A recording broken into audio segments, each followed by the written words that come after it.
Hello, જય જોગણી. હું છું પ્રણયસિંહ ચાવડા.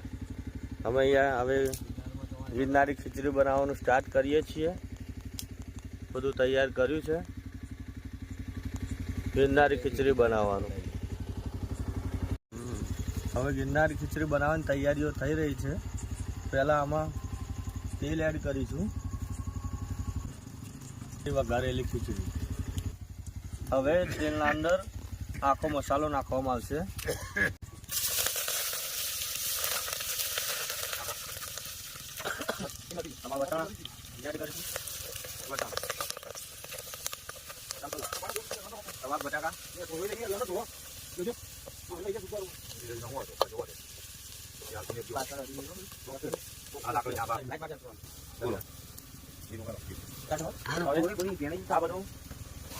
ડુંગળી બટાકા બધું તૈયાર થઈ ગયું છે.